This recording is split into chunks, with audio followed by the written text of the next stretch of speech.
આમ તો બજેટનું 26 કરોડ રૂપિયા 100 ભંડોળના છે અને 1144 કરોડ રૂપિયા રાજ્ય સરકારનું અનુદાન છે.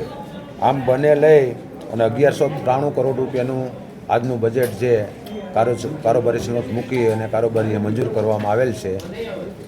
સામાન્ય રીતે આ બજેટ અત્યારની જે જોગવાઈ આવક જાવકનું હોય, પરંતુ નવા બજેટની અંદર પણ હજી વધારાની પણ જોગવાઈ રાજ્ય સરકારના બજેટની અંદર આવી શકતી હોય.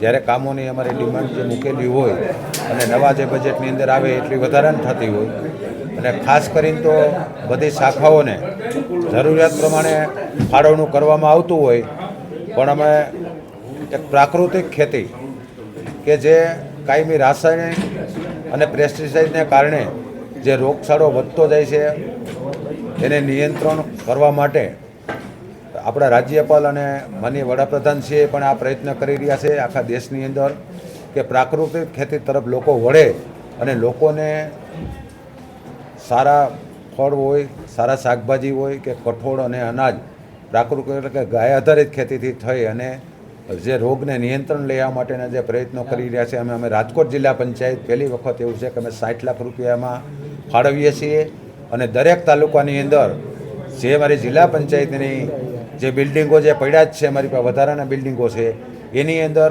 અમે એક વેચાણ કેન્દ્ર માટે ખેડૂતોને એક સુવિધા આપશું, શેડ બનાવીને થોડી વ્યવસ્થાઓ આપીને કે પોતાની પ્રાકૃતિક ખેતીનો જે ઉત્પાદન કરી રહ્યા હોય એના વાર નક્કી કરી અને ત્યાં વેચાણ પણ કરી શકશે. એના માટેની અમે સુવિધા આપવાના છીએ અને અમારી સખી મંડળો દ્વારા પણ અમે એનું વેચાણ કેન્દ્રો શરૂ કરાવી એના માટેનો અમે એક મુખ્ય પ્રયત્ન રજૂ કરેલ છે.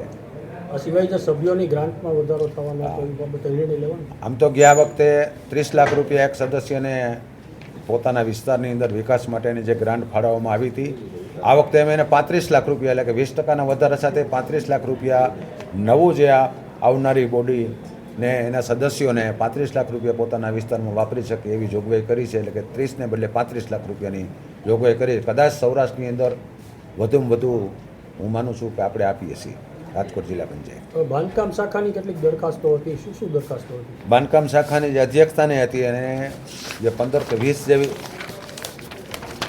25 જેવી જે દરખાસ્ત 24 હતી, એમાં બધાએ જે કામો ખાસ કરીને તો પંચાયત ઓફિસો અને તલાટી આવાસ એને આપણે સાથે લઈ અને જે એવા 96 જેટલા જિલ્લાની અંદર ખૂટતા હતા જે ગ્રામ પંચાયત બિલ્ડિંગો એના માટેના 96 જેટલાને આજે મંજૂરી આપી અને જે ઘટતા હતા એ પૂરતા કરીશ. ઓકે.